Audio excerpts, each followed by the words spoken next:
All right, listen up, RotoGrinders. It's the ownership report, rotogrinders.com for week 16 in the National Football League. And a happy holidays to all of you as we come up on that season of the year. My name is Chris Gimino, projected ownership analyst, and joined by Erik Beimfohr, the closer. Beimfohr, what's going on, man? You are the last guest on this show before the end of the year. Are you ready to close strong with absolutely all the information in front of you, ready to make all the decisions here on a Christmas Thursday? Yeah, and by absolutely all of the information in front of you, I mean literally none of the information that we're going to have to make all of our decisions off of. I was talking to Chop earlier today, and I do feel a little bit oddly like reinvigorated. That the NFL is kind of coming down the stretch, and the fact that a lot of these games are actually like kind of meaningful. We don't have as many, like tanking situations and stuff. Like even, a situation like the Lions and stuff. They're trying to win. I mean, they just boat race the Cardinals. And so that aspect is nice. I do feel like a little more positive about that. However, as we, right before we're recording this, we're getting hit with more and more COVID stuff with just, we don't even know. It's really tough to know how to gauge the slate, like almost until you get inactives on Sunday morning. We will obviously do our best here on this show, but I think a lot of it is a little bit theoretical at this point and kind of doing what if type stuff, because, you're only going to have an hour and a half before the slate locks once you actually know who's even playing on Sunday. So kind of going through, we obviously just got the Dalvin Cook to the COVID list news today, and we have issues with Tyreek Hill and Travis Kelce and all sorts of different guys, and certainly more to come, right? It's almost a lock that there will be more to come. So I think these types of shows definitely don't have all the information to make all the final decisions, but I think we can have good discussion on like kind of figuring out how to handle. You're really going to have to be locked in leading up to lock, and hopefully that's what we can help with. Yeah, I mean, we're all constantly dealing with all this changed information like never before. Last week was just a complete bloodbath. All of my best ball teams got annihilated by COVID. Zero of the I put 20% of teams through, and I got zero through. So the good news with DFS is we don't have that kind of pain to suffer through. We can actually make some changes and adjust, and that's what we'll do here at RotoGrinders, and that's what I expect all of you are going to have to do if you expect to succeed on Sunday. Now, at the quarterback position this week, starting with a look at DraftKings, Erik, I think that you're going to be looking at Jalen Hurts coming off a strong performance near the top of projected ownership. Of course, this early in the situation, we don't know exactly how it's all going to shake out, but I'll give you my best guess here on a Thursday. I think Hurts, followed by maybe Justin Herbert, will be the top two guys because he's got to match up with Houston. Who do you see other than those two guys that could creep up towards the top and maybe fall and say the top one or two? Yeah, those two definitely stood out the most. The only other guy that I would mention would probably be Matthew Stafford. For whatever reason, the price has come down on him progressively, in recent weeks, and that's the one game that I think really kind of sticks out on this slate. I guess you have maybe Chiefs games are a little bit interesting, but they've kind of lost a little bit of their luster throughout the course of this year, and I just think, with the way the Rams are playing, obviously the Vikings have a even more condensed offense now, but a generally condensed offense. I think Stafford would be the other guy. I think it's a pretty darn clear top three between those three guys. Yeah, something special going on there between him and his top wide receiver right now. I mean, as far as NFL seasons that I can remember, that legendary connection. So you talk about what's happening here with Herbert. I mean, this guy, you look at last year's quarterback draft, and you just got to feel for the Dolphins here. Rumors flying about that they were going to take Herbert. Instead, the Chargers get him, and wow, just been absolutely fantastic. Looking like a good spot here for him to crush. You're getting his top targets back, and of course now no Austin Eckler. So you would have to think that this only increases the chances that they will rely on him just a little bit more. Not saying they'll abandon the run, but definitely a Herbert kind of game could be incoming. Yeah, I think so these types of games are always maybe some of the most fascinating for DFS, right? You have in theory, the expectation that one team is pretty much going to run away with this game, but we also know they're going to score a bunch of points, right? And so how are they going to get those points? People always have those concerns about like, oh, they're going to be up by 3 touchdowns in the second half and not throwing. And the Chargers are one of the maybe fairly few teams now in the NFL that I don't know that we should ever have that concern with them, especially without Austin Eckler. Like, I kind of like Justin Jackson. I've always kind of liked Justin Jackson, but I mean, they're not loading him up with 25 carries, and Josh Kelly stinks. So like, I don't see a scenario in which they score what we're expecting them to score, and Herbert isn't throwing, well into this game. And the Texans, not the same as the Lions, but they put up a little bit of fight. Now that they're probably going to be without Brandon Cooks here, which I don't know how much fight they can put up without their best player, but they put up a little bit of fight with Davis Mills in there. So if you get just enough from the Texans, I mean, the ceiling is just through the roof here for Herbert. Of course, it hurts that Brandon Cook's not available, so you're looking at just absolute nonsense on the other side for the Texans. Certainly cheap nonsense if you want to try to gamble on. There's some guys that are supposed to be good on that side of the ball, right? Nico Collins was supposed to be a player that could end up being something before it's all said and done, but he's still a rookie and he's on a terrible team with Davis Mills, so you don't really know exactly what you got there, but you do know what you've got with the Chargers. And by the way, Josh Palmer going to be in there for Jalen Guyton. I think that's an upgrade. I don't know if everyone agrees with that, but that's a situation where I just do like the Chargers and what's going to happen here this week. We didn't really talk about Hurts. I mean, obviously you saw what the guy did to the Washington football team this weekend. Giants are generally a slower paced game. Eagles are certainly a slower paced team. How do you factor that in terms of looking at him as the chalk?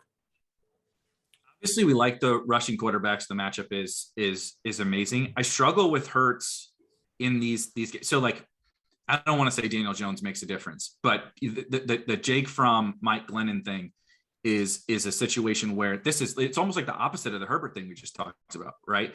The Eagles, you remember the Eagles week when Hurts was super chalk against the Lions, and I don't know, week 6, or, so it's been a long time. It's been a long season, but Hurts was, at a similar price to this, coming off a bunch of games where he just, the narrative was he gets there every week. He's running for touchdowns and all that. And certainly the median expectation on him, and I guess even the ceiling is there. But I think the Eagles have proven like they really just want to run the ball. Like, let's go in there, let's load up our running backs and a little bit of Hurts too with carries and get the hell out of here, right? Keep the other team from getting a bunch of big plays, and let's just, run it 50 times and get home. And I think that's what they want to do. So I think, from a tournament perspective at higher ownership, that's when I really start to struggle with Hurts. Cause, in a back and forth game, they're playing the Chiefs or something like that. It's like, okay, wheels up Hurts, cause he's really going to have to be running around and throwing the ball. But in this one, when we do have Herbert, we have the Stafford game, and we have some other upside quarterback options and some cheap ones too, that he's the guy I struggle with the most here, particularly at the top of ownership.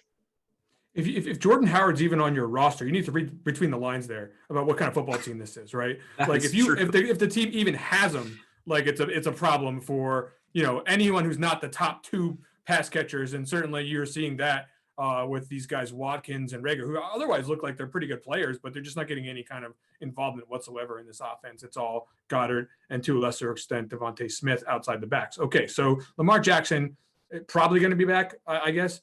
This guy is going to be in a huge game against the Bengals. If he's good to go, how do you feel about him? The price tag is down as far as we've seen it in a long time. Yeah, I definitely love Lamar here. I'll be interested to see what happens with him, because I guess, we talked about who you kind of asked who could kind of creep up here. And if Lamar does, get ruled in and like everybody feels comfortable with this health and all that at this lower price tag. And like you said, all the aspects about the game, total must win, right? For basically both of these teams. Definitely the Ravens are, mid collapse here with a real shot of missing the playoffs, which I don't think people would have thought. And honestly, the Ravens are not very good.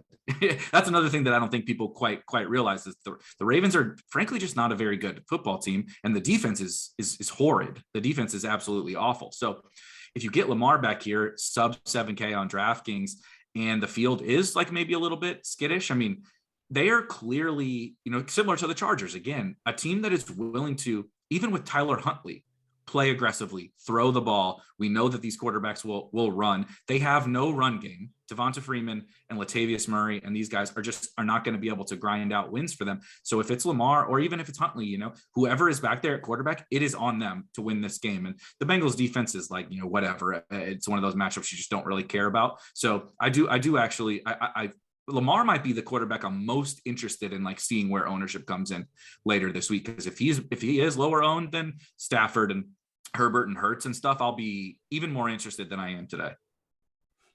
Yeah, that's going to do it for the guys who are like obviously like just complete stone smash. I guess you can throw Patrick Mahomes in here because he's always a potential stone smash against the Steelers. A little bit tougher of a matchup, but again, I'm not really going to back away from that. I think there's bigger questions on that team right now, though, than whether or not the matchup is tough for Patrick here. So we'll get into that later. Just in general, Patrick, if he's owned even at all, right now he's coming in at like between 5 and 10%. Do you have any interest in Patrick? Sort of. I think on a lot of weeks that we've had for maybe the past month or so, where honestly, we were deciding between some really bad quarterbacks. I think you could just be like, it's Patrick Mahomes, it's the Chiefs. Obviously, like you said, we have some other things we have to consider. If there's no Tyreek and Kelsey, Patrick Mahomes can be as great as he wants to, but I'm not sure that Mecole Hardman is going to carry him to a GPP winning game. If those two guys do happen to come back by Sunday, I think it's a little more interesting. But we just talked about four different guys that have pretty strong projections, ceiling, everything. So it's a little bit tougher for me to get to him this week. Yeah, if you go over on FanDuel, especially if you guys are out there playing on FanDuel, like the pricing is going to be so light over there when you talk about having Buccaneers value at running back and having Vikings running back value. Quarterback's going to be an easy spend over there. So you're going to see all those guys that we just talked about just get condensed ownership. Somebody's going to be really highly owned for sure.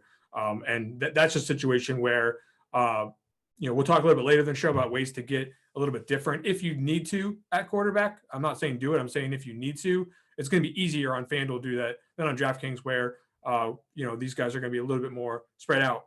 So once you get past Mahomes, though, I think, I don't know, you want to say Tom Brady could get up there because his pass catching options are now suddenly going to be very cheap. I'll believe that. Justin Fields, because he finally did something, but it wasn't even a good game. It wasn't. Jesper Horsted won me money, by the way. I didn't play Jesper Horsted, but the touchdown not going to any of the other receivers actually ended up profiting for me. So, Justin Fields, is he a guy that's going to get up here? Who else is actually out there that's going to have any ownership? Anybody? I don't think so. The only other guy I would mention would be Burrow. I think that game is fairly appealing. He has two fairly straightforward stacking options. And I think the narrative around the Ravens defense is, I was saying that their defense stinks. I am not the only person that can see that they're down, basically all their starting defensive backs and some good ones from the start of the season. An interesting thing about Burrow, I'm quite interested in Burrow as well, but if he is like not going to be super owned, if you look back at last week in that Packers game, Aaron Rodgers probably could have had like 5 touchdowns. Something absolutely ridiculous.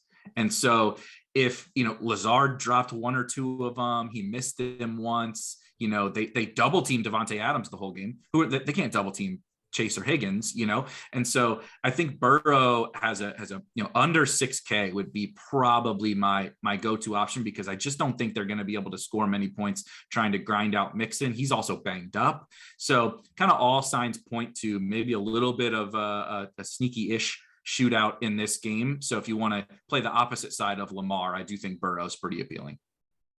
403 against the Ravens last time they played, and I believe Chase absolutely gave them the stone cold stunner, just absolutely knocked them out with like a 200-yard game or something like that. So, yep. That's a definite situation where matchup no longer to be feared with the Ravens. Coming up here this weekend, we got a lot of stuff coming out on RotoGrinders Premium. If you guys care to see what we're up to, especially with these ownership projections, as they will change all throughout the weekend. We got showdown stuff coming out. Get up into the right-hand corner and click on the premium section and try us out. I promise you will find something to like on RotoGrinders Premium. Now at the running back position, there is definitely something to like here. If you like Ronald Jones getting there in the fantasy playoffs for everyone out there who's betting on him in the best ball season. How do you feel about this, by the way? Fournette was the absolute play of the entire season, and now suddenly it's Ronald Jones for playoff run. I mean, I'd be lying if I said I felt comfortable ever with anything revolving around Ronald Jones. I mean, the stuff that Arians has said about him, He said it earlier, even earlier this year. Well, I think he said he was like technically going to be the starter, and he still didn't do anything. He's hyping him up. I get it, right? They brought in freaking Le'Veon Bell, but like I see many scenarios in which Rojo does something stupid, like Rojo does, drops a pass, misses a blitz pickup or whatever, and Brady just goes out and slings it 50 times. Even though this matchup is absolutely set up for Ronald Jones. Carolina passing defense is fairly decent, right? I know AB is back, but there's no Godwin, so it's set up for Ronald Jones. But I'd be lying if I said like I felt really comfortable if he's going to come in super owned, because I'm still not expecting a lot of pass catching. And I'm not sure that anytime, you have a fragile type of situation, and maybe I'm just being, overly dramatic and it's not as fragile as I think, but I just tend to think about, you get to these backup running backs, guy like Tom Brady back there, right? The coaches can say whatever they want, but ultimately this is Brady's show. And if he doesn't feel comfortable with what Rojo is doing back there, he still might play and Brady just might throw, or they might go to somebody else here. Well, look, I don't feel comfortable with Ronald Jones really in any situation either, is where you started that conversation. And I'm not saying don't play Ronald Jones, because certainly there's a situation. But if you look at the Carolina Panthers just as a team, it's one of the most criminally mismanaged offenses in terms of talent in the league right now. And the defense, like, you don't even know who half these guys are, and they just completely, just play extremely, extremely well week in and week out, or at least most weeks. So the bottom line is that I'm not like super enthusiastic about Ronald Jones chalk, especially since I know, Keyshawn Vaughn's not, he's not dead meat back there. Like if Jones fumbles or something, you could be seeing, a lot of different stuff happen here in this bag. I think they just signed Le'Veon Bell. He won't do anything this week, but that not a lot of trust there with Ronald Jones for me. Alexander Madison's a different story. Matchup is not fantastic against the Rams, but matchups don't matter in NFL DFS. It's the opportunity that we are looking for. Kenny Nwangu certainly not going to get back there for significant snaps as long as Madison is in shape and not badly damaged by the COVID virus at this moment in time, which I don't think we actually know. But assuming that's the case, we can expect a pretty big workload here for Madison, right? Yeah, definitely. You just get these situations, right? Like the difference in talent from Dalvin Cook to Alexander Madison is what? Negligible at best. Dalvin is probably a little bit better, but nothing to where, especially at running back that we care about. And if Dalvin Cook were 6.8K on DraftKings in this matchup, we would be like, oh my God, how are we playing Dalvin in 100% of lineups or 95% of lineups?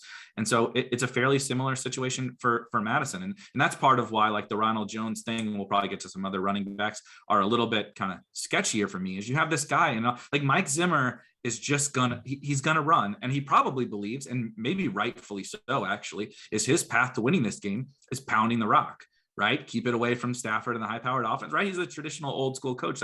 And he might even be right about that. So Madison is just going to get all the opportunity. There's probably no better bet. I actually would almost guarantee there's no better bet for 100 yards and a touchdown at running back on this slate than him. So he's definitely going to be a tough fade. The only thing I will say is, it probably comes down to a lot more roster construction. We do have a fair, you can save a little bit more with some different guys that we'll get to, Ronald Jones being one of them as well. If you really want to, Cooper Kupp's expensive. His teammate Justin Jefferson's expensive. There's some good wide receivers, obviously the elite tight ends. So it's a little bit more of a roster construction than obviously some game theory aspects to Madison, but like you said, I don't care about the matchup. He's going to project for what the most raw points on the slate at running back at 6,800. What's not to love? Yeah, you mentioned Mike Zimmer being a boomer. I actually accused him of being a boomer in NFL alerts chat this week, and then I accidentally Googled him and saw who he's dating, and I said, "Whoa, boy, this guy." Hat tip to this guy. Stay young out there, Mike Zimmer, and definitely pound the rock here with Alexander Madison this coming weekend. Okay, so no Austin Eckler. We got Justin Jackson checking in as chalk. I think these guys are going to be, upwards of 20+% owned this week. All three of the guys we just talked about.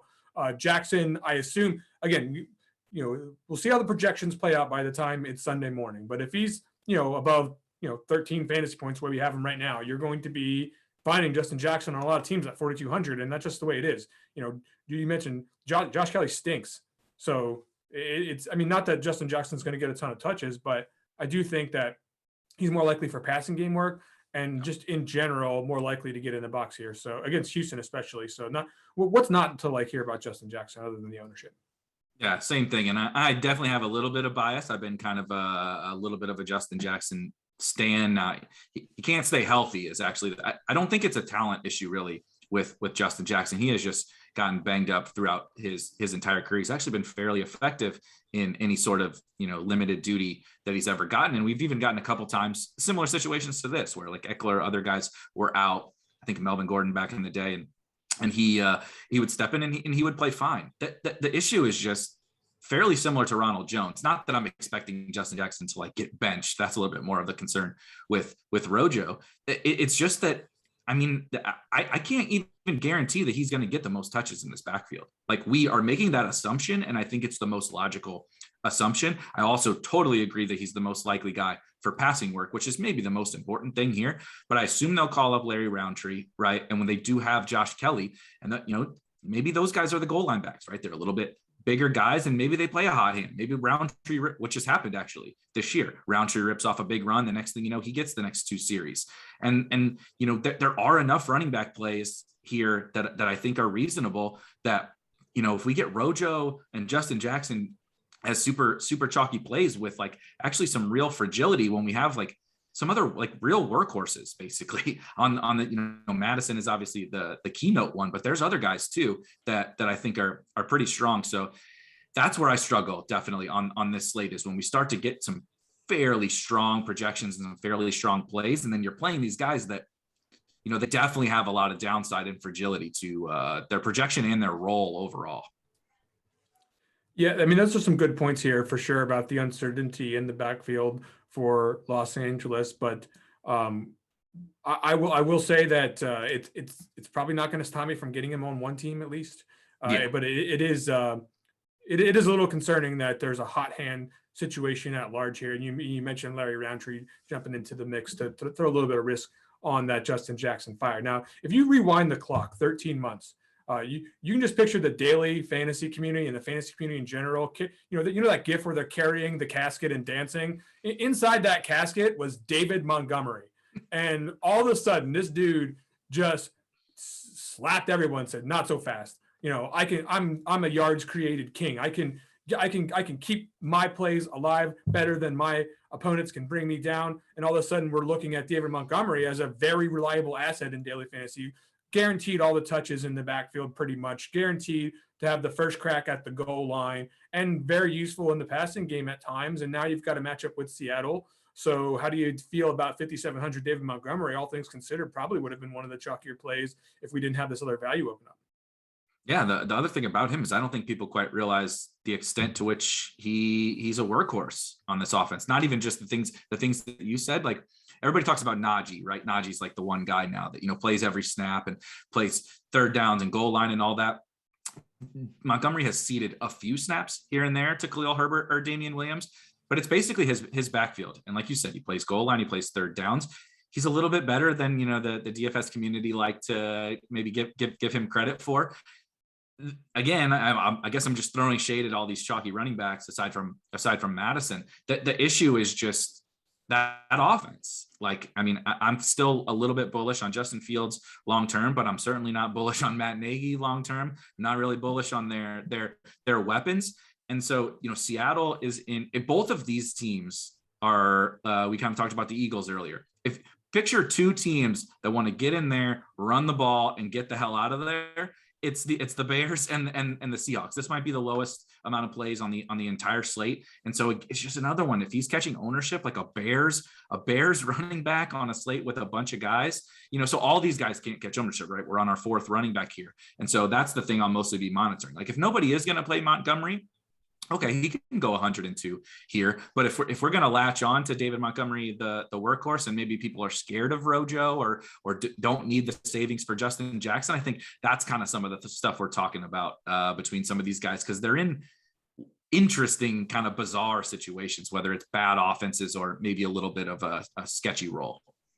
Oh, don't worry. We talked about 4 running backs, and we're probably talking about 2 or 3 more. But then I want to hear your take on everybody else, because just like last week, it's not so friendly down past the first couple of guys. Nope. And by the way, with COVID, it's probably going to get worse. So Yeah. you name it. I mean, what's the percentage chance that one of the guys we just talked about is going to be out? I mean, it's way worse than you'd hope. Yeah, it's way too high. It's way too high. James Robinson, he was chalk last week and he didn't ruin people's lineup. So that's not bad. Okay, but now we've got the Jets coming in here. The Jacksonville offense is absolutely putrid. I mean, just like one of the worst I've ever seen. And it shouldn't, man, maybe it should be. But I mean, James Robinson certainly is not too bad. 5,900 for price tag on DraftKings. He's very expensive on FanDuel. So if you're playing on FanDuel, I don't think he'll be as chalky. What's your take on Robinson going against the Jets here? Looks like a spot to me where you'd probably rather throw it. Yep, I totally agree. I mean, I guess it's the same thing with all of these guys. It's just we're getting. I mean, I couldn't agree more with the Jags sentiment. And I think last week was like, I maybe held out a little bit of hope coming into last week. I'm like, okay, they stink. Like, there's no question about that. That offense is literally, like you said, one of the worst I've ever seen. But okay, we're going to get the Texans and then we're going to get the Jets. It's like, even they can put up some points on these guys, right? No, I mean, last week was one of the most pathetic performances I've ever seen against a Texans team that is just, they've given up, right? The Texans team is not even really interested in winning, and the Jags couldn't even keep it particularly close with them, and they couldn't score points. One touchdown, I mean, so it's just another situation. Like, he's going to project well, right? The matchup is great. He's getting all of the work. He catches passes. Their team total is reasonable enough for a Jags team, but it's just, can James Robinson bury me in tournaments? Like, he couldn't do it against the Texans, and even at 25 points. I would love to have 25 points from James Robinson on my team. But is he ever really burying you? Like, Alexander Mattison can bury you, in my opinion. That's a scarier fade than James Robinson. And so, last week he got in the box, he played every snap, he got a bunch of targets, and he scored 15 fantasy points. Like, what are we talking about here? So it's just another kind of the similar story where we're running down this list of either running backs with sketchy roles, or the role's not bad, but they're on one of the worst offenses in the league. And if those situations get ownership, I tend to prefer to look elsewhere.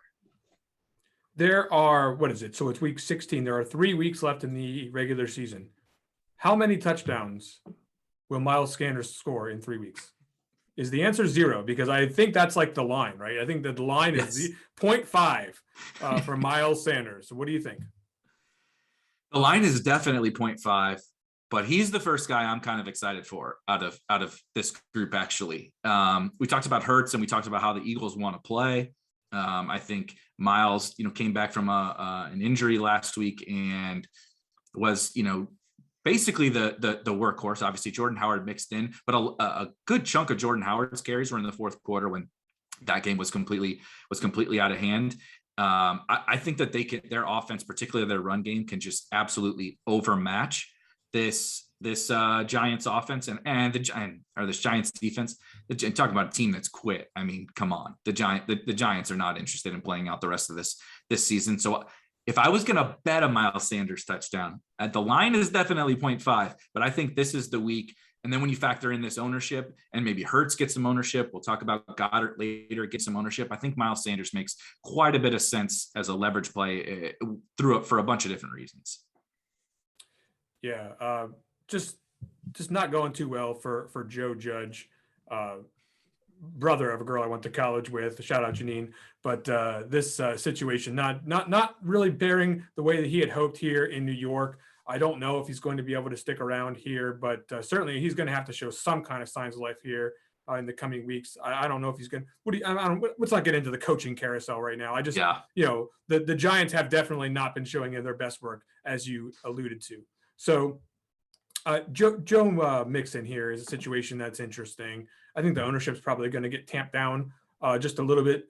I think the passing game work, honestly, is really starting to hamper his ownership on DraftKings. Just not really getting a ton of it. The touchdowns are there for him. He's definitely a guy who can get there for DFS via that parabolic upside. But if you actually throw in some targets in this guy's mix, he could really be huge. What's the situation? Are you getting involved against the Ravens? I don't think so. The Ravens are definitely putting our hand in the dirt for a quick second a team. I would much rather attack via the pass. And I think it's really almost, even when they had all their guys, that was a little bit just the way that they play this crazy, they have a good front. They play super pressure pack defense, bringing blitzes and everything like that. And the Bengals are not particularly efficient rushing offense. Their O-line is absolutely abysmal, and that can be okay, right? We see that with Najee, right? The Steelers couldn't run on the Jets.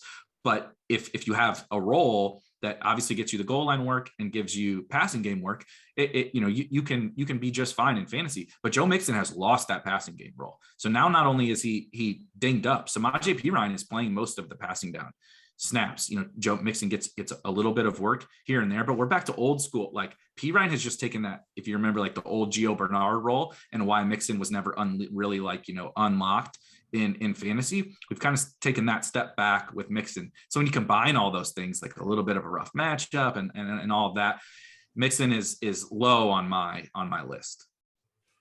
Yeah, the ownership is probably going to reflect that too. So I don't know if the fade's going to get you anywhere in terms of edge on the field, but it is certainly, if you're not feeling the upside, what's the point?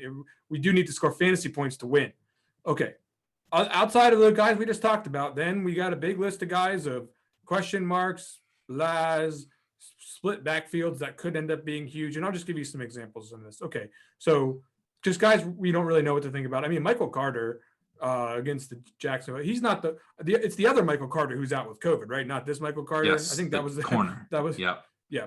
So, I mean, he could be loaded up here against Jacksonville, and the matchup is certainly pristine for that. But Jets running back, not going to fall over ourselves. I mean, Najee Harris, this guy's like good for like every snap and like 0.005 fantasy points per snap or something. I mean, this guy just cannot get huge games going so far in his career. And the Kansas City matchup earlier in the year was a lot better than it is now. So I don't think people are going to be excited about that. Patterson, he's scoring touchdowns. I'll give you that. The matchup's great. So what about Patterson? Give me a quick take on Cordell Patterson, then we'll move on to the wide receivers. Yep, he's my favorite guy probably of the rest of these guys. Matchup is obviously great with the Lions, no matter how many cool hype videos we see of Dan Campbell on Twitter after wins in the locker room. There was a little bit of concerns for CPAT, for a stretch there, losing. Mike Davis started to pick up snaps. Then we saw last week CPAT really spiked back up over 60% of the snaps. And I think, whether they should be or not, they're still fighting here down the stretch. The Falcons are, and he's, depending on what you think of Kyle Pitts, he's their best player. So when you get a Lions matchup, we know he has some kind of passing game role. He gets goal line work. We've seen 35 plus point fantasy games before, whether that's fluky or not. The upside exists on a guy that they'll throw him goal line fades, and he's a running back. So I think he has a ton of upside at reasonably low ownership. So I'm pretty excited about him actually. Yeah. So that's going to do it for the chalkier running backs. Let's get to wide receivers so we can have some time for low owned plays. So before we talk about Cooper Kupp, one place you might want to examine the prop for Cooper Kupp is Thrive Fantasy. Come prop up on Thrive Fantasy this football season, Beimfohr. It's a place where you can play fantasy sports, but with props. So you eliminate the hours researching the shitty guys that we're going to talk about here at the low owned section plays. You just focus on the top guys, 10, 20 guys. That's who's going to be in the player pool for you. You pick your 10 best, and each prop's going to have an over and an under, like over-unders tend to have. Hit the most props and win your share of the prize pool. Use promo code GRINDERS when you sign up, and you'll receive 100% instant deposit match up to $250 plus 2 free $20 tickets with a deposit of $10. Now, if you put 100 to $499, you'll actually get 4 of those tickets. If you get it to $500, you'll get 6 free tickets. Download the Thrive Fantasy app in the Play Store or in the App Store. Visit thrivefantasy.com, sign up, and prop up today. And like I said, Cooper Kupp's the guy who's going to be on there because it's only the studs over there. And if you want to play Cooper Kupp, you're going to have to play 9,100, and that seems like a bargain. So what are we talking about? We're playing Cooper Kupp again, right? Yeah, I don't have much to really even say about Cooper Kupp. I think the only thing to consider is like any sort of possible leverage. We didn't talk about like Sony Michel or something, and I'm not particularly fascinated by that situation. But the only reason, especially depending upon the field that you're in, maybe if you're in a smaller field tournament or something, and we might see some absolutely insane ownership for a $9,100 guy. You can start to, there starts to become a tipping point in terms of some of these other Rams guys as leverage. But I mean, what the matchup is great. Everything, you can't say anything negative about this guy. He's a very different looking version of old school Calvin Johnson. Totally not worth over talking about Cooper Kupp here. He's going to be very highly owned, especially on FanDuel. But just go ahead and I mean, you can afford him on FanDuel is why it's going to be higher on, even though it's not PPR. Yeah. But what are we talking about here? I mean, go listen to another show if you want to hear about what's, whether or not you should play Cooper Kupp because of the ownership or whatever, even though that's generally what we talk about here. I'm just going to say he is going to be in line for a huge fantasy score every week. And if you're one of these bros out there who thinks that playing the ownership game means fading an absolutely massive probability play, by all means, go listen to those people. I'm not going to tell you that. He's been a stud all year. Matchup with Minnesota tends to lead to blowout games, situations where guys go off in fantasy. So Cooper Kupp looking pretty good again.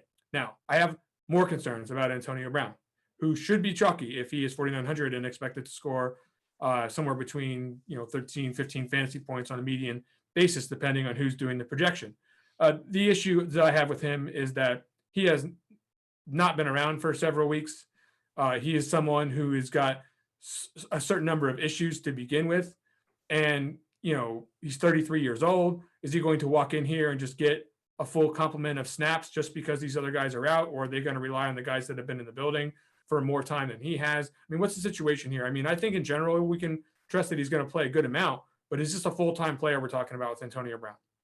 Yeah, see, I don't really think so. I mean, I certainly get the appeal of AB, but I think he was never, and now granted this was with Chris Godwin, but even when like Godwin, Evans would get banged up, he's a little bit of a role player, right? Like let's call it 65% of snaps or something like that with, upside of 70 to 75. And I don't really see that changing. Maybe there's a couple more targets, but like you said, he's older. He's been out of the, I think all that, he looked good earlier this year. I'm not denying that he's still a good football player. All the reports are that, he looks great and blah, blah, blah, but he had an ankle injury. Then he's had his suspension issue. I think that there's a lot of reasons to think like, okay, he can have a good game and he's probably in your cash game lineup, but it's kind of similar to some of those running back things. Like, if he doesn't catch a touchdown, what are we even talking about here? And I don't think he's the guy without Godwin that you're like, oh my God, he's going to come hang a Cooper Kupp line on me. He can catch a bomb or something like that. But I would be more concerned about like, Gronk catching 3 or Evans catching 3 or, something like that than AB. So if he's going to be this owned, I tend to lean a little bit away from him just because of all the uncertain things you brought up. Unrelated, but never forget he froze his own feet in his hyperbaric chamber. So gave himself frostbite. Just can't get over that story. It's just crazy to me. Okay, so you said what? How did you phrase it? That he has some issues or something like that. You phrased it. You said it very, very PC. Yeah. I mean, he's definitely not the most stable person in the league, and that's an understatement. Tyreek Hill is a player who might not even play this week because I guess he's on the COVID list. But we don't seem as concerned about this as we do with other players for some reason. Yeah. Why are we not? Why is he still in my projections? Why aren't we taking him out? I mean, I don't have any read. Like, I guess I don't know how anyone can have any read on the COVID situations. I did see just a quick side diatribe. Somebody mentioned, the Browns had all of they got their game pushed back, right? Obviously, because they had so many COVID issues, got pushed back 2 days, and they still only had one guy return from the COVID list, even though the game got pushed back, which is like, so why the hell did we push the game back? But I guess I'm trying to use that in a little bit of logic on if these guys are going to play, but I mean, how the hell does anyone know? I don't think anybody can really come up with any real true educated guess. To your point though, it has me a little bit interested in like, no one, even if those guys play and we get the Shefty bomb overnight, right? On Saturday night, everyone's been planning for those guys to be out. And so now you're going to give me Tyreek Hill and Travis Kelce, like you said, the matchups, whatever, it's fine at like, especially with Cooper Kupp up there. I mean, what are these guys going to be? The lowest ownership maybe they've ever had in the history of DFS. So I think it's an interesting situation, but I am kind of planning for them to be out. But it's another one of those Sunday morning, like when Sunday morning comes around, you better be prepared to think this one through. Look, we know who's hanging around DFS these days at the end of the year. Beimfohr. It's not the guys who are not following along. And if they're back, they're not going to be the lowest owned guys in DFS, especially on FanDuel, where are you going to spend is Cooper Kupp going to be 90% owned over there? Yes. If Yes. he might be, but Tyreek Hill is going to get some ownership there. I mean, there's And nowhere Kelsey, to spend.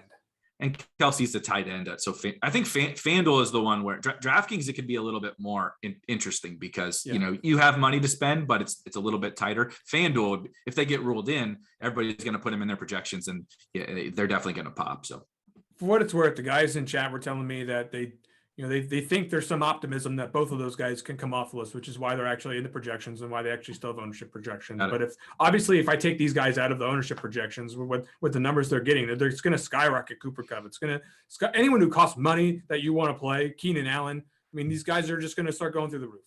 So that's the kind of week we're looking at here if we lose those guys. Really quick, can we what have you done? What if on like a Hardman or anybody like that? If you were to pull them out, you don't want to do that yet?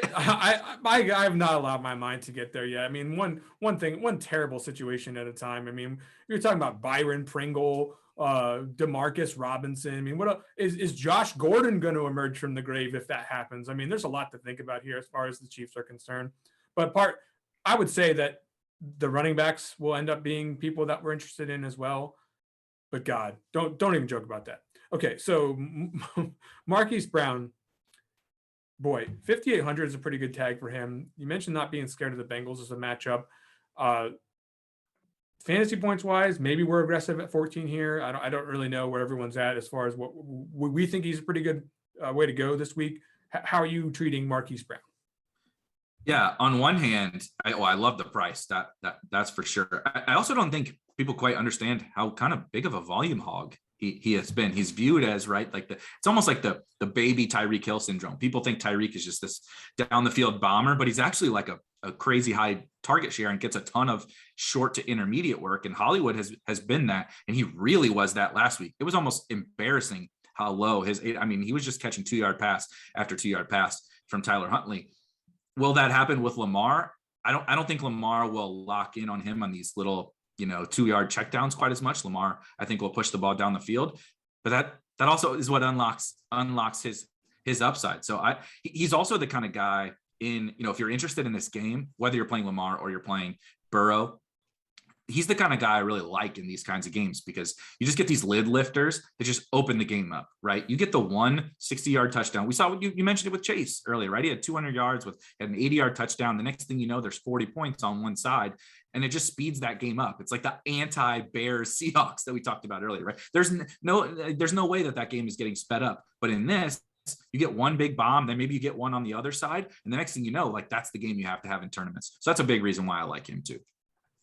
Going to fly through the rest of these guys. So I think we're playing the Chargers for playing Justin Herbert. I'll get your take in a second on whether we're playing him if we're not playing Justin Herbert. Justin Jefferson is God. I mean, the matchup's not fantastic, but I mean, where else are they going with the football? It's him. It's the running back Madison, and then if Thielen's around, they'll probably get him mixed in to this particular group as well. But Jefferson's a complete beast. I don't think we're worried about Jalen Ramsey or anyone else on earth when it comes to playing him. So if you're stacking that game, that could be an interesting run back. Looks like you got him tagged here for your conviction play for the week. Nico Collins is 3.4. I tried my best to make sure that the passing efficiency was down as far as it could possibly go in this matchup with the Chargers and having no offensive weapons. But even so, Nico Collins still looking like he's going to have to approach double-digit fantasy points on a median basis. And at 3.4, that's a play that's, he could be higher owned if there wasn't so much other value on this particular week. And I still expect you'll see him in a good number of lineups. Mooney, I don't know. I mean, he's mid-priced. Same with DJ Moore. He was trying to get a lot of ownership, and they're going to throw the ball a lot here. I mean, these two mid-priced guys, Mooney and Moore, they could see some ownership. And then, God, RIP Allen Robinson. He's 4K. Questionable tag right now, but he's 4K Beimfohr. Is anyone playing Allen Robinson? No, but can you? I would love to sit here and go on some rant about Allen Robinson, like, oh, this talent is too good, the matchup is good, blah blah blah. But what are we doing here? The guy, you have to show me something at some point throughout the entire year, at least signs of life, and maybe we can convince ourselves on the BS air yards and all that kind of. it's nothing. There's not a metric you can point to that says he should be more than 4K. And like we talked about the Bears offense. Why am I wasting? Why?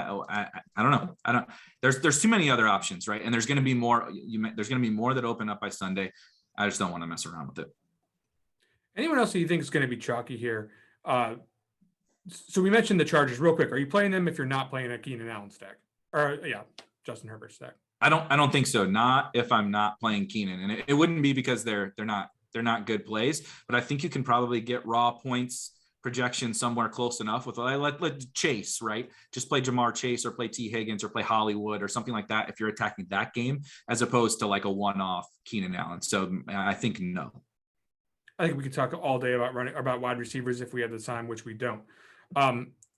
What we do have time for is to get over to RotoGrinders and click on the DFS OGs League. Get in there and play against those guys. Notorious Head Shopper, Beer Makers fan. Get your share of what's going down in the OGs League on FanDuel. On our homepage, we got a link there. Go hang out with those dudes. Hang out with, probably hang out with Dallas Goedert though too, because if you are playing the idea that the Eagles are going to go ahead and do well in this game like they did against the Washington football team, Goddard's like pretty much the only show in town. He's looking like the guy we thought he was. Is he going to do it again as chalk? I hope not, because I probably won't play him. But hard to like really say anything negative about Goddard, because he's the guy. Even with everything, like I kind of gave my take on the game and how the Eagles want to approach this game. He's the one guy that's almost like immune to that, right? It's not like they're going to throw it 5 times. This isn't the Patriots game plan in the wind. They're going to throw it just enough. And like, it's him. He's the passing offense. He's the red zone passing offense.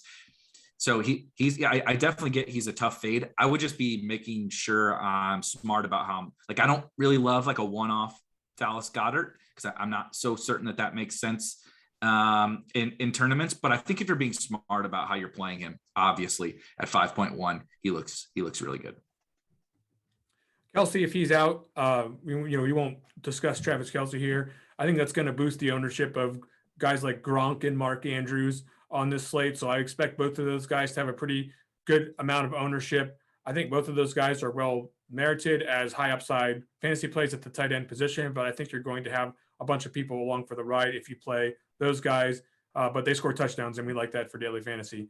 Kmet, 3.3. He's probably the best cheap guy that I see here. Unless I'm viewing this wrong. Is there anybody on the cheap side that you think is going to be chalky? Not that I think is going to be chalky. And Kmet gets just a bunch of volume, so he's always going to project well. But it's same Bears, wash, rinse, repeat at a new position with a Bears guy that they're all just cheap, so they project fair enough. But like, how much do I really want to invest in that offense? If you're not playing Goddard, Gronkowski, or Andrews, you're probably, and if Kelce is, of course, Kelce, if he's in. You're not really going to be looking at a bunch of ownership at the tight end position, so not really a lot of discussion game theory wise for whether the plays or the fades there.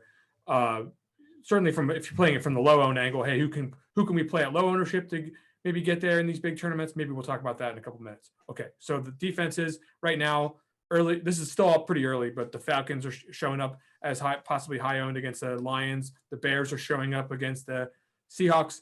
And looks like the Chargers against the Houston Texans are the top 3 on the board at the moment. Is there someone else below this that you're seeing as a potential chalk defense that we may need to consider getting away from more often in the field? I don't think so. The only one I would maybe add is we did see people spend up a little bit more last week. And if we get into any sort of,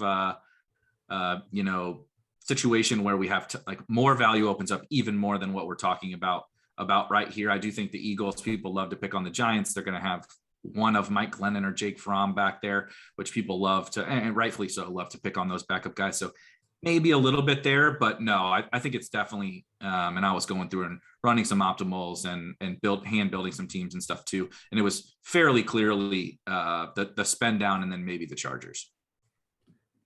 Okay. So if you like the idea of listening to podcasts like this one on a regular basis, I'm going to ask you to go ahead and like and subscribe the RG podcast feed.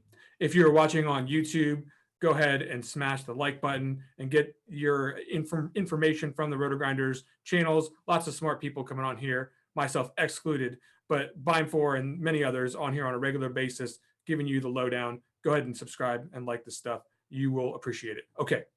Now it's time for the low owned pick section. Beimfohr. This is where we're going to go through the bottom end of projected ownership. Pick out maybe 1-2 guys position that you think has a chance to get there. Give your lineup a little bit of an edge.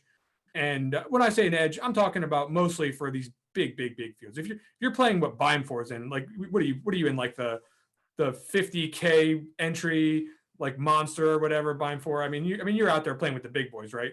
Not quite to that level, but definitely a lot the smaller fields, right? Anywhere typically from the 200 to 500 range or something like that. So really small field is where I like to focus. Yeah, you're not gonna need like some of the guys I'll talk about here on this one, with the jobbers. But go ahead and give me a play though. I don't care what tournament you're playing. Tell me a quarterback you think can get it done at low ownership, no matter where the hell you're playing. So the one guy I brought up earlier that I'm not going to say low ownership, but definitely ownership that I don't think, at least as of right now, I'm concerned about his ownership is Joe Burrow. You talked about the matchup that they had earlier this year that he just absolutely lit them up. I think he's built to kind of rip up this matchup, and their offense is built to rip up this matchup. Now I've said that about the Bengals a couple times this year, where like if they're smart, they're going to throw the ball to their wide receivers, and they don't do it. So take that with a grain of salt. The other guys are always seem to be on these absolutely putrid and horrible teams, but we're getting these like bad game, these like all the worst teams in the league are playing each other. And I think they're all pretty interesting. I do actually think I've given up on Trevor Lawrence after last week, but I think Zach Wilson actually on the other side, he's getting a little bit of rushing work at the goal line, and the Jags are just absolutely awful. I think he's reasonably in play, and then the other guy for me would be Matt Ryan. I know he's dusty. I know there's no Calvin Ridley, and I know that the Lions slowed down the Cardinals, but I think that was pretty much a mirage. And I think we could get an old school like 303 Matt Ryan game here. I'm going to give you 2 names here that you didn't mention. Other possibilities here. So look, it's the Patriots, and it's a tough matchup, and all that's going to be cold as whatever. But Josh Allen's good at scoring fantasy points, and he's not going to be high owned. He's not going to be close to high owned this week. So if you like guys who can go for 304 and rush for 100 yards, probably not in the same game, but you're looking at a guy like Josh Allen. This isn't the matchup to get excited about, but if you're playing these big tournaments, get out there and get some Josh Allen at super low ownership. And here's a name that I wish I wouldn't say out loud. Drew Lock is one of these guys. I knew that's who you were going to say. Look, his one hand, he's going to like make an embarrassing interception or some terrible play, and you're going to say Drew Lock stinks. But this guy, if he absolutely strings together some of these plays that he's capable of making, these like wildly awesome throws and they're deep touchdowns to underperforming receivers who haven't done squat this year because they've been playing with Teddy Bridgewater. Drew Lock is the kind of guy who could get lucky in a game and actually string a couple of those plays together. You don't need a ton at 5,100 if you want a little bit of a unique roster construction. There's not a lot of guys that cheap that are that worthy of a play this week. I'm not in love with saying it out loud, but I do think it, and I'm sorry that I think it. Go ahead, give me a running back. My running back was actually on the same offense as that. Javonte Williams. Javonte Williams.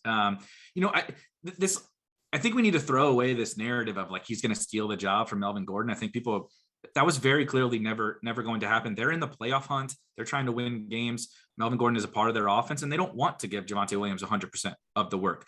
But the biggest thing that has changed that I think people are not talking about is passing game work. Javonte is like an awesome pass protector and an awesome receiver. So he's growing into that role.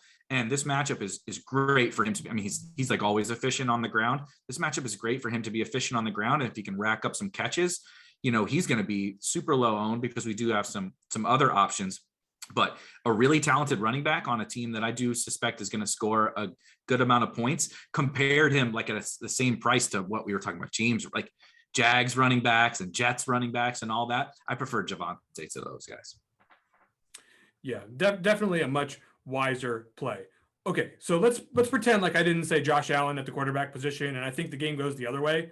One of these guys, Stevenson or Damian Harris, or maybe both of them, could be out. And no one's paying attention to the Patriots running backs in this game. I promise you, no one's going to give a crap the entire week. Then something's going to happen. They're not going to tell us what's going on. We're going to find out what's going on, and then they're going to be underowned. And no matter which one it is, Harris, Stevenson, J.J. Taylor, Brandon Bolden, for God's sakes, one of these, whoever's out there slated to get a ton of work for the Patriots, you might want to play that guy. So that's not an exact take, but I think that that's probably the angle you might want to start to shoot for if you're looking to get a little bit different at the running back position. They will run the ball. I promise you that. Go ahead and give me a wide receiver. Just looking at so I talked about the Bengals. The first one that jumps out to me is T. Higgins. Everybody, he's not super low owned, but everybody seems to gravitate towards Chase all the time. And we have higher ownership projected on Chase, despite, to me, they're like the same.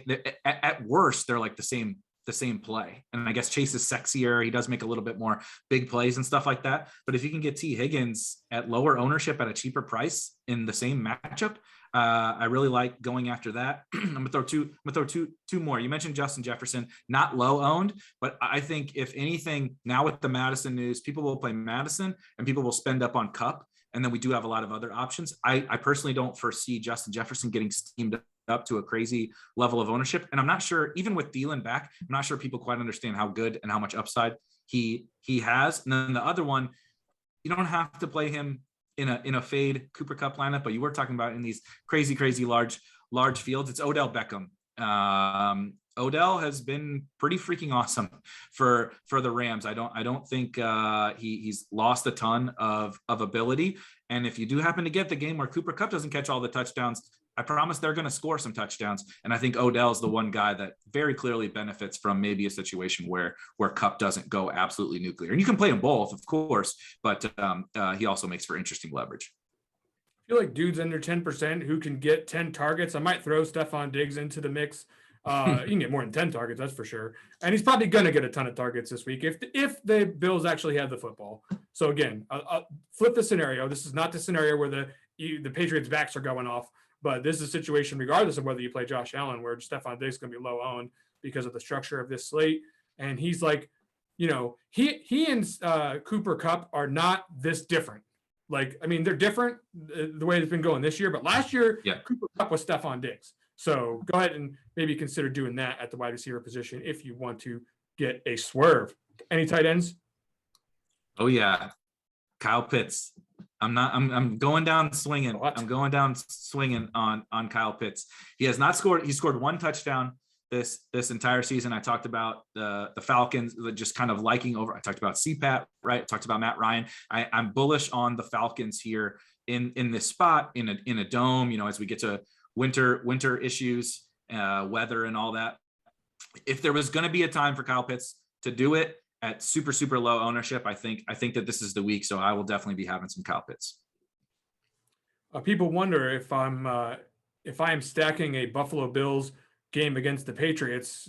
Who's the run back on that particular stack? And it is Hunter Henry out there, number one most likely player on this team outside of a running back to score a touchdown at this point in time, and definitely been getting target volume worthy of consideration, even outside of touchdown work lately. Now, if the Bills are going off, they're probably going to have to uncork Mac Jones and not, be able to run their kind of game plan that they would probably prefer to run. I think Henry would be in line for an additional bunch of work if that were to be the case. And I do think the Patriots can have success on offense if it is a game where there is some points required. It's not very likely to happen. But again, if we're in one of these mega fields and we want to make a team with the Bills and the Patriots, I wouldn't mind getting Hunter Henry in there. Folks, that is going to do it for the ownership report in week 16. I wish you the best of luck and happy holidays in all your contests. My name is Chris Gimino. We'll be back again next week for Erik Beimfohr. Go win something.